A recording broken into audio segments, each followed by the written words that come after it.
Today I discuss for class 10th on subject mathematics chapter 13, that is surface areas and volumes part 6. In this video we discuss next topic, that is frustum of a right circular cone. In our day-to-day life we come across a number of solids of the shape as shown in the figure. For example, a bucket or a glass tumbler, etc. We observe that this type of solid is a part of a right circular cone and is obtained when the cone is cut by a plane parallel to the base of the cone. हम day to day life में frustum shape का बहुत सारे object को देखते हैं.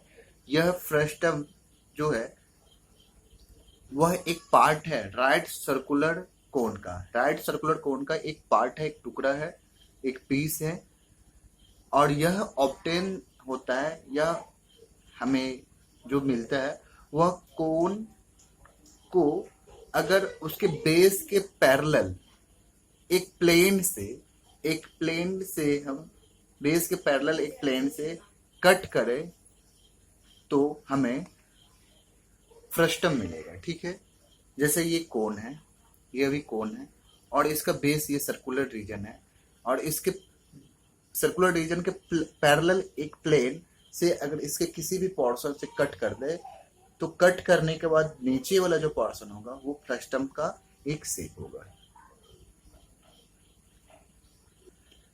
Now definition of frustum: if right circular cone is cut off by a plane parallel to its base means base of right circular cone. ठीक है, right circular cone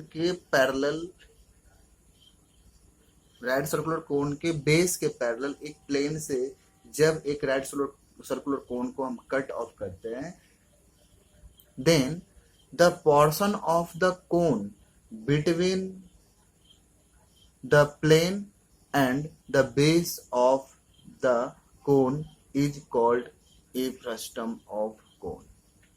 then portion of the cone, उस cone का जो portion, कौन सा portion, between the plane जिस plane के about जिस प्लेन से हम कट करते हैं उस कोन को, उस plane and base of the cone के बेस के बीच का जो पोर्शन होता है उसको हम फ्रस्टम कहते हैं, फ्रस्टम ऑफ कोन कहते हैं. जिस फॉर एग्जांपल ये एक कोन OAB है. ठीक है, इसका बेस ये AB सर्कुलर है और इसी के पैरेलल एक प्लेन हम CD लिए हैं जिससे क्या कर रहे हैं, हम इस प्लेन को कट कर रहे हैं. कट करने के बाद जिस पॉइंट पे वो कट हो रहा है वो पॉइंट N है. ठीक है, कट करने के बाद ऊपर में जो ऊपर वाला पोर्शन जो बचता है वह भी एक कोन है और वो कोन का एक पार्ट है. वो कोन है क्या है, OCD. ठीक है, और उस प्लेन के नीचे वाला पोर्शन, प्लेन और कोन, ओरिजिनल जो कोन था, इनिशियल में जो कोन था, उसका बेस, इसके बीच की जो पोर्शन है इसको फ्रस्टम कहेंगे. ठीक है, यहाँ पर ABDC इज ए फ्रस्टम हो गया. ठीक है, तो फ्रस्टम में दो बेस हो जाएगा. अभी कोन में सिर्फ एक ही बेस था जो सर्कुलर रीजन था, अब यहाँ पर दो बेस हो जाएगा. एक बेस जो ओरिजिनल कोन का पहले था और एक जहां से कट हुआ है वहां भी एक सर्कुलर रीजन बन जाएगा. ठीक है, तो दो बेस हो गया, base 1 base 2.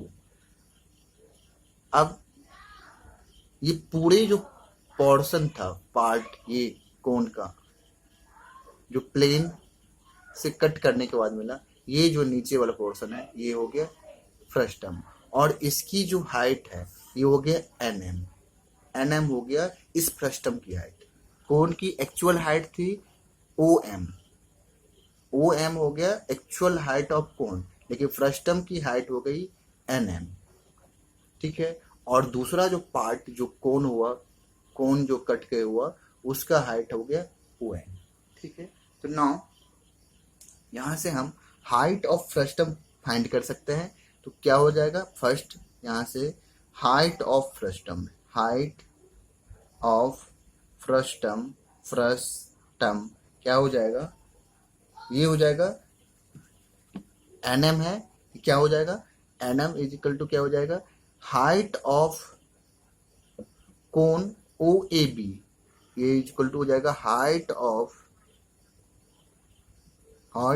Cone, height of cone OAB minus, इसमें से सब्ट्रैक्ट हो जाएगा हाइट ऑफ जो ये कट करने के बाद जो न्यू हमारा जो कोन हुआ, कोन और ये फ्रस्टम, ये जो न्यू कोन हुआ वो OCD, height of cone, height of cone OCD, ठीक है। OCD कोन का हाइट जो पहले वाला ओरिजिनल कोन का हाइट में सब्ट्रैक्ट कर देंगे तो हमें हाइट ऑफ फ्रस्टम मिल जाएगा, ठीक है। ये कंसेप्ट के लिए बताया। दूसरा स्लैंट हाइट, स्लैंट हाइट भी सिमिलरली ऐसा ही होगा, slant SLANT, slant height of frustum जो होगा, of frustum is equal to हो जाएगा slant height HEIGST height of cone OAB minus slant height of cone OCD।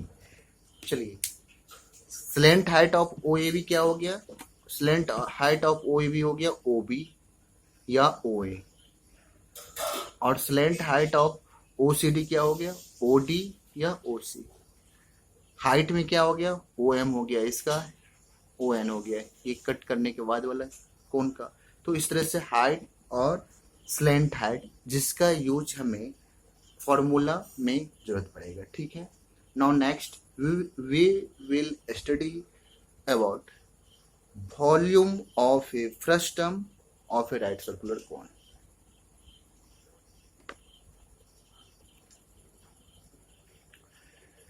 Volume of a frustum of a right circular cone.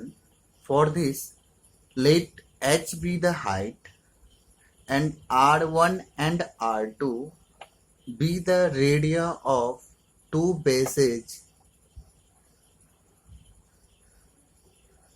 of frustum, where condition of R1 and R2, R1 is greater than R2, R1 is greater than R2. This means R1 is the radius of base first, which is initial base of complete cone. ये frustum का R1 जो है वो base का radius है जो frustum से पहले कोन था। फ्रस्टम एक पार्ट है कोन का, राइट सर्कुलर कोन का, तो वो R1 जो होगा ये, और ये R2 हो गया जो कट होने के बाद जो फ्रस्टम बना बेस सेकेंड। तो आप R1 R2 भी सपोज कर सकते हैं या कैपिटल R स्मॉल r भी सपोज कर सकते हैं।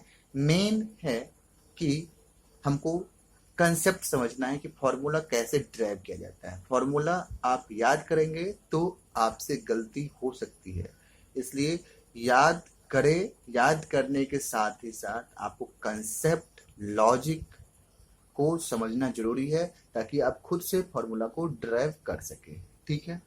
तो क्या क्या चीज चाहिए हमको फ्रस्टम के लिए, R1 बेस 1 के लिए रेडियस, बेस 2 के लिए रेडियस, दोनों बेस सर्कुलर रीजन होगा इसलिए दोनों का रेडियस चाहिए, और उस फ्रस्टम का हाइट, जो हाइट क्या मान लिया हमने h माना है, ठीक है।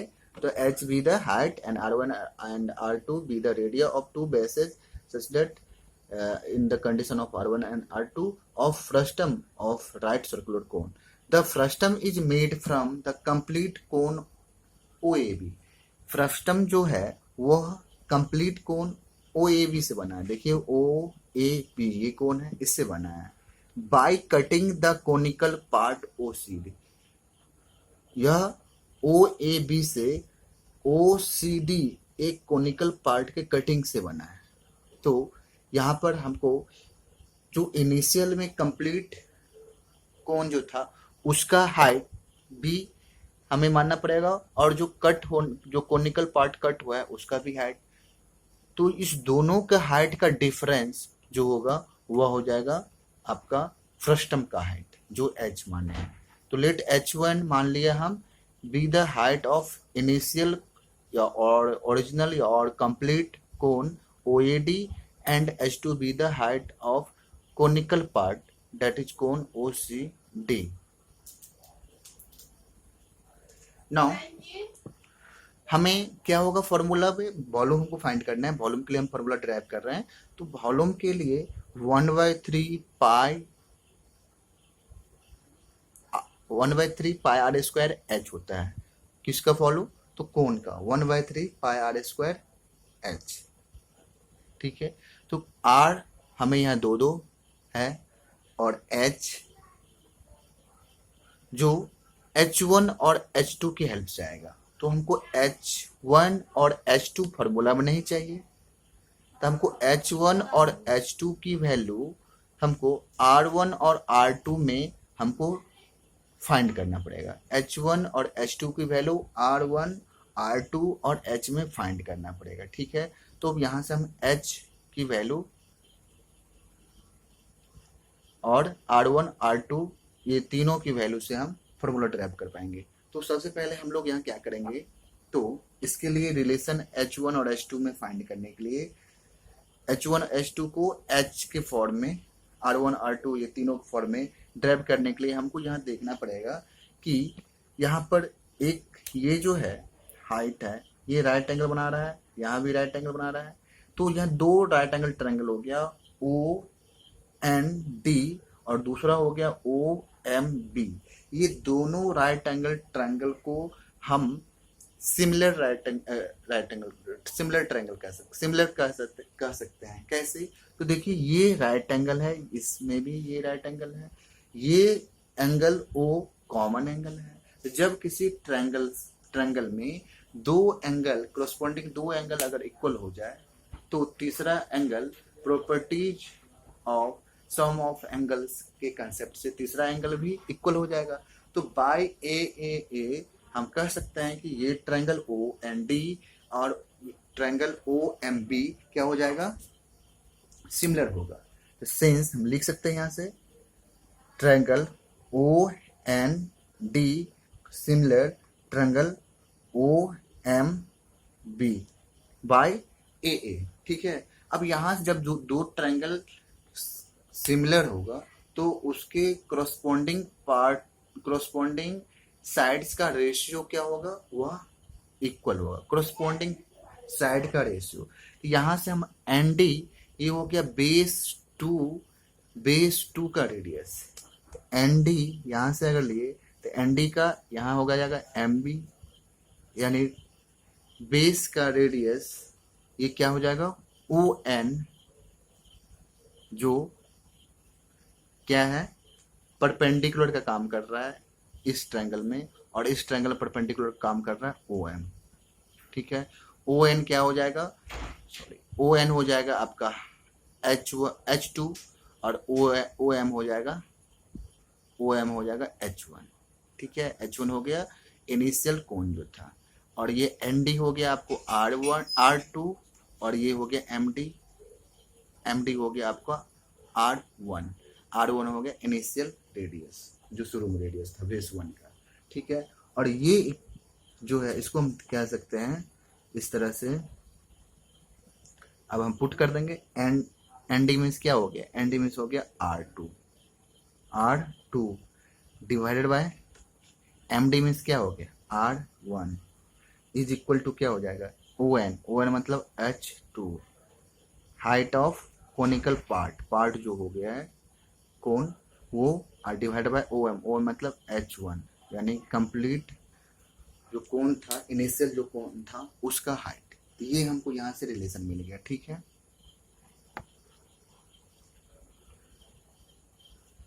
अब यहाँ से हम ये R2 divide by R1 is equal to H2 को क्या लिख सकते हैं, तो H2 को हम लिख सकते हैं, आप देखिए H2 को लिख सकते हैं H1 माइनस H, लिख सकते हैं।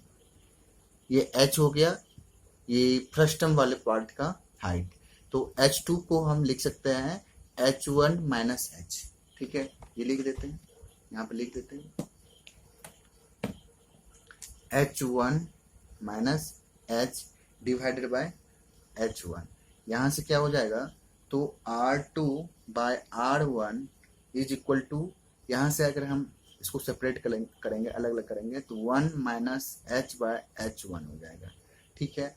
अब यहाँ से हमको क्या वैल्यू निकालना है, देखिए R1 R2 फ्रस्टम में दिया हुआ रहेगा, H जो है फ्रस्टम का हाइट ये भी दिया हुआ रहेगा, ये तीनों, तो हमको यहाँ से H1 की वैल्यू निकाल लेना है, ठीक है। H1 को की वैल्यू निकालना है, तो यहाँ से हमको क्या मिल जाएगा, H by H1 is equal to क्या हो जाएगा, इसको इस साइड ले आए तो ये हो जाएगा 1 माइनस R2 बाई R1, ये हो जाएगा R2 1 माइनस R2, ठीक है। और डिवाइड बाई क्या हो जाएगा R1, यहाँ से आपको H की वैल्यू मिल जाएगी, H1 की वैल्यू निकालना है, क्या मिल जाएगी,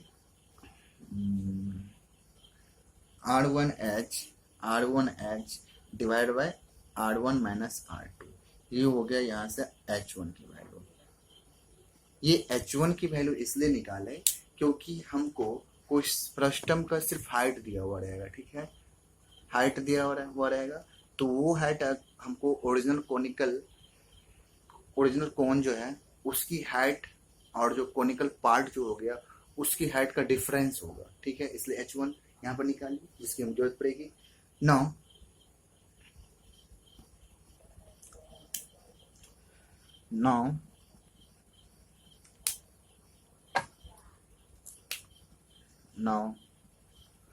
H2 इज इक्वल टू, फिर से हम H1 माइनस H, वही फिर से इसका यूज करेंगे, देखिए यहाँ पर H2 is equal to H1 minus H हो जाएगा, ठीक है। यहाँ से हम H1 की वैल्यू पुट कर देते हैं, R1H divide by R1 minus R2 minus H, यहाँ से इसको सॉल्व करेंगे तो क्या वैल्यू मिलेगी, हमें जो वैल्यू मिलेगी यहाँ से H2 की वैल्यू मिलेगी R1H माइनस ये H से इसको मल्टीप्लाई करेंगे तो R1H, फिर माइनस माइनस प्लस हो जाएगा R2H, यानी R1 माइनस R2 हम एलसीएम लिए थे और इसको सॉल्व किए, ठीक है। यहाँ से ये कैंसिल हो जाएगा, तो यहाँ से हमको H2 की वैल्यू मिल गई, क्या चीज़ मिली H2 की value, R2H divide by R1 minus R2, ठीक है। तो यहाँ से H2 की भी वैल्यू मिल गई, यह है R, यह है H, ठीक है।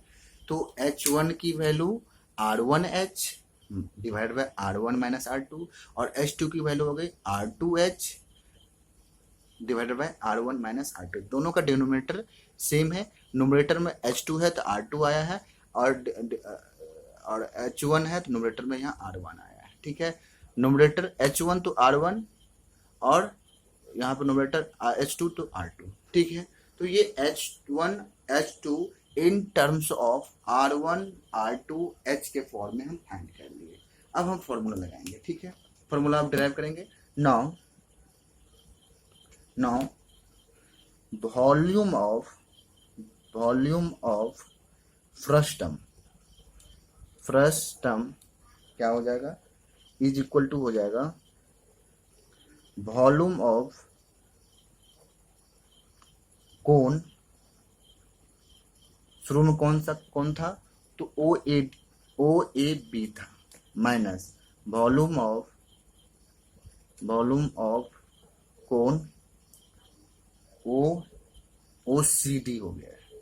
देखिए अब दिखा देते एक बार, यहाँ से देखना, इस पूरे का कोन का volume O A B minus O C D, ये जो पार्ट कट गया है इसकी वॉल्यूम सब्ट्रैक्ट कर देंगे तो हमें वॉल्यूम ऑफ फ्रस्टम निकल जाएगा। ठीक है, तो देखिए ओ सी डी सब्ट्रैक्ट किया है ओ ए बी में से, ओ ए बी में से ओ सी डी सब्ट्रैक्ट किया है, तो देखिए यहाँ पे क्या हो जाएगा, यहाँ से हो जाएगा volume of cone O A B क्या हो जाएगा 1/3 पाई आर स्क्वायर एच होता है, यहाँ पर आर 1 हो जाएगा।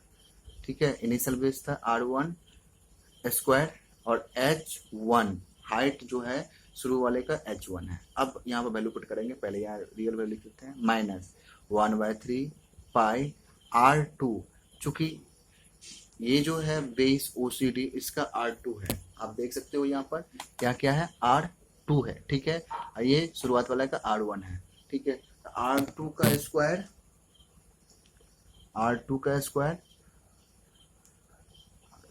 R2 का स्क्वायर, और यहाँ इसका हाइट जो है OCD वाले का H2 है।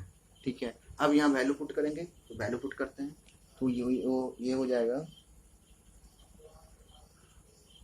1/3 पाई R1 स्क्वायर, और यहाँ H1 की वैल्यू क्या पुट हो जाएगी, H1 की वैल्यू हो जाएगी R1H divide by R1 minus R2, क्या हो जाएगी, तो R1H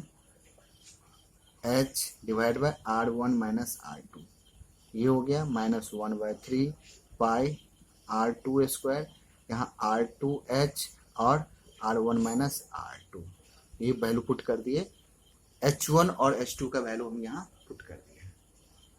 ठीक है,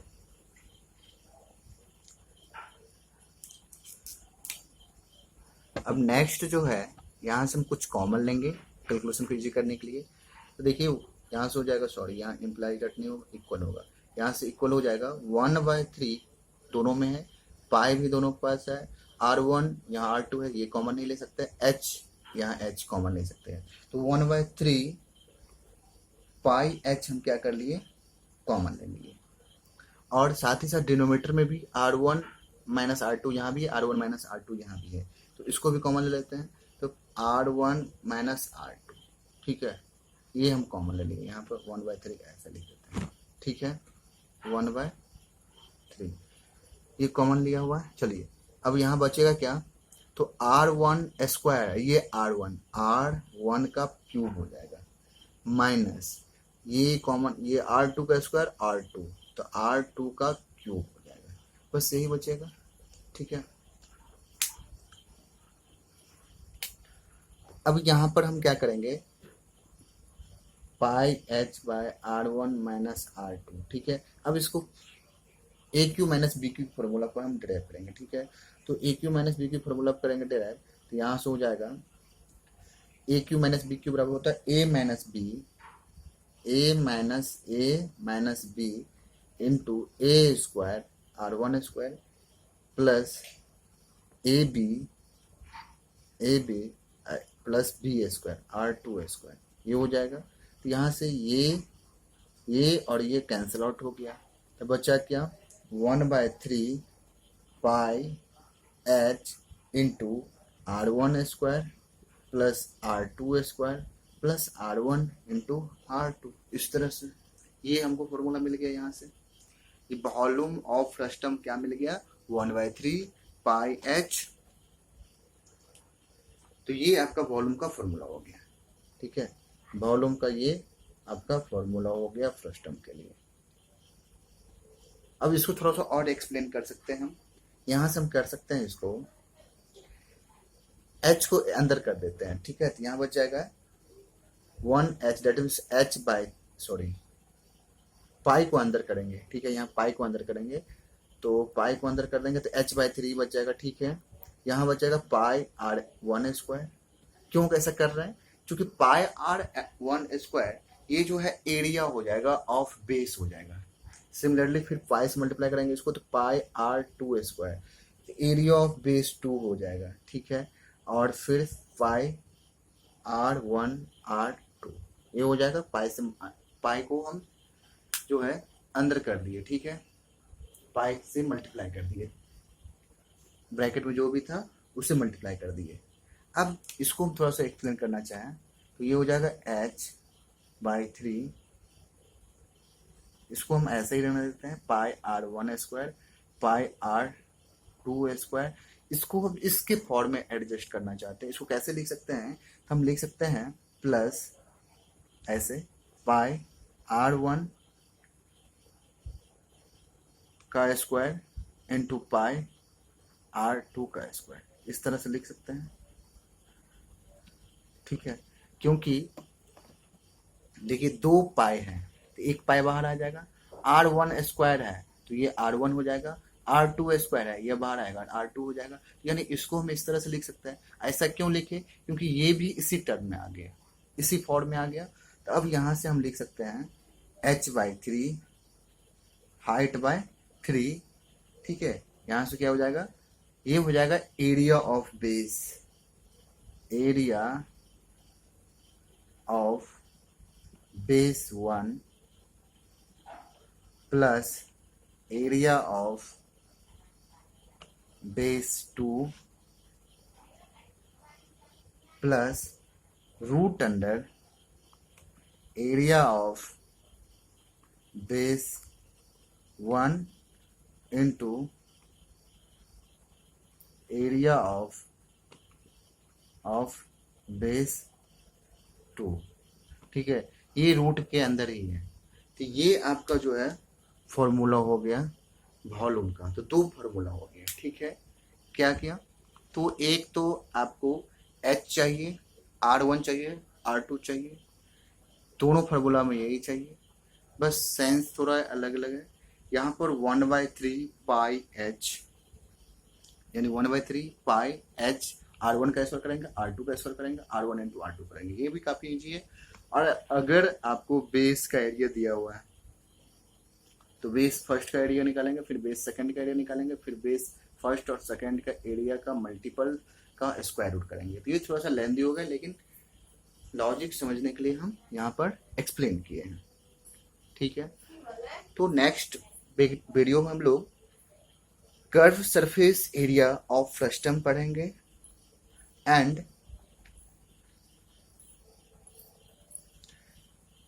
total surface area of frustum, और उसके बाद फिर एरिया ऑफ मेटल से used to make a frustum और बकेट। इसको हम लोग नेक्स्ट पार्ट में हम लोग पढ़ेंगे। इस पार्ट में बस इतना ही। Thank you for visiting this video. The remaining questions, the remaining concept will be continued in the next part of the video.